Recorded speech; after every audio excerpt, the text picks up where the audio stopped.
जब एक एक करके सारे सरकारी विभाग अदानी और अंबानी के हवाले कर दिए जाएंगे तो अनुसूचित जात का आरक्षण लागू नहीं हो पाएगा, अनुसूचित जनजाति का आरक्षण नहीं लागू हो पाएगा, पिछड़ों का भी आरक्षण नहीं लागू हो पाएगा। आरक्षण न देना पड़े इसलिए यह सरकार एक साजिश के तहत सरकारी विभागों को, सरकारी उपक्रमों को निजी हाथों में बेचने का पाप कर रही है। सरकारी संपत्तियों को बेचने का मतलब यह सरकार देश को बेच रही है। देश की जनता की गाढ़ी कमाए खून पसीने की मेहनत से आए हुए टैक्स के बिना पर बने हुए सरकारी संपत्ति, संपदा और विभाग एक एक करके उद्योगपतियों के हवाले किए जा रहे हैं। जो भी विज्ञापन आता है पिछड़ों के 27% आरक्षण के बजाय 27 के सापेक्ष मात्र कहीं 5% दिया जाता है, कहीं 8% दिया जाता है। अनुसूचित जाति, अनुसूचित जनजाति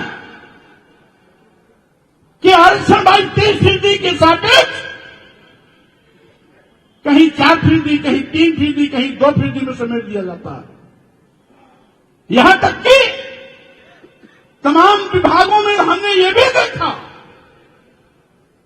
कि विज्ञापन में ही कहीं कहीं पिछड़ों के आरक्षण को 0 कर दिया जाता है, तो किसी विज्ञापन में अनुसूचित जाति के आरक्षण को 0 कर दिया जाता है, तो कहीं पर अनुसूचित जनजाति के आरक्षण को 0 कर दिया जाता है। साथियों, आज ये सरकार देश के लोगों की आंख में धूल झोंक रही है। एक कहावत है, गांव में लोग कहते थे, राम नाम जपना पराया माल अपना। ये भारतीय जनता पार्टी के लोग राम राम जप करके पूरे देश का माल हड़पने की कोशिश कर रहे हैं। सावधान हो जाना।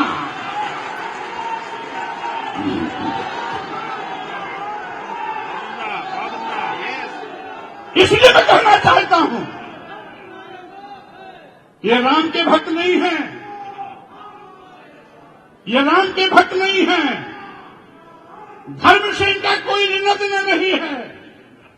धर्म के नाम पर देश की जनता की आंख में धूल झोंकने की इनकी नापाक कोशिश है। ये धर्म के नाम पर आपको मुद्दे से भटकाना चाहते हैं। आज बेरोजगार नौजवानों के अंदर जो गुस्सा है, वो गुस्सा सड़क पर न आए, इसलिए धर्म और राम की दुहाई देकर उन नौजवानों को गुमराह करना चाहते हैं। दुगनी लाभकारी मूल्य दिलाने का वादा करने वाली सरकार आज एमएसपी की मांग पर लाठियां बरसा रही है। किसान आंदोलन न करे, इसलिए धर्म के नाम पर धर्म की घुट्टी पिलाकर उसको चुप करना चाहते हैं। इनका धर्म आस्था से नहीं जुड़ा। इनका धर्म बेरोजगार नौजवान आवाज न उठाए, किसान आवाज न उठाए, व्यापारी धनाशोषण के विरोध आवाज न उठाए, देश बेचने के खिलाफ कोई आवाज न उठाए, लोकतंत्र को खत्म करने के विरोध में कोई आवाज न उठाए, संविधान को खत्म करने के खिलाफ कोई आवाज न उठाए। इसलिए भारतीय जनता पार्टी धर्म की दुहाई देकर, राम का नाम लेकर पूरे देश को ठगने की कोशिश कर रही है। मैं कहना चाहता हूं, राम लला मंदिर अयोध्या में बन रहा है तो ये से माननीय सर्वोच्च न्यायालय को जाता है। माननीय सर्वोच्च न्यायालय के निर्णय का हम सभी लोगों ने स्वागत किया था, क्योंकि हम सबकी आस्था न्यायपालिका में। आप वाहवाही ये ले रहे हैं कि हमने बनवाया। प्राण प्रतिष्ठा कर ये साबित करना चाहते हैं राम को हमने पैदा किया, राम को हमने जीवन दान दिया। अरे माननीय मोदी जी, अयोध्या में जिस राम की हजारों साल से पूजा हो रही है, जिसे लोग भगवान मान करके मानते हैं कि ईश्वर सर्वत्र विद्यमान है, सर्वशक्तिमान है, सबको जीवन देता है, तो जो सबको जीवन देता है उसको प्राण प्रतिष्ठा करके आप क्या साबित करना चाहते हो? आप भगवान राम को जीवन दे रहे हो। ये धोखा नहीं तो क्या है? ये पाखंड, आडंबर, दिखावा, छलावा है। और साथियों, राम का अपमान भी, राम को मानने वाले लोगों के लिए मैं कहना चाहता हूं, ये राम का अपमान भी है।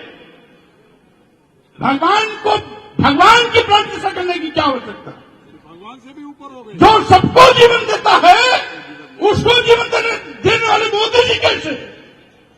इसका मतलब साबित करना चाहते हैं ये भगवान राम निष्प्राण थे, इनके अंदर जीव नहीं था, जीवन नहीं था, मृतप्राय हो चुके थे। हमने प्राण प्रतिष्ठा करके इनको जीवन दिया। यानी भगवान को भी चूना लगाने से ये बात नहीं आते हैं। आप सब तो इंसान हो।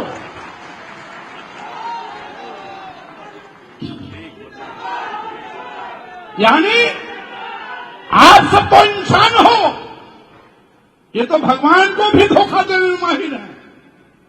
इस साथियों में कहना चाहता हूं, आज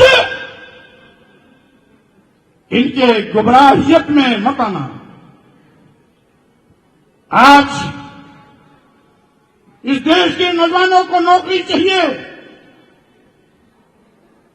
आउटसोर्सिंग वाली नहीं, सरकारी नौकरी चाहिए, जिससे कि नौजवान अपने पैरों पर खड़ा हो सके।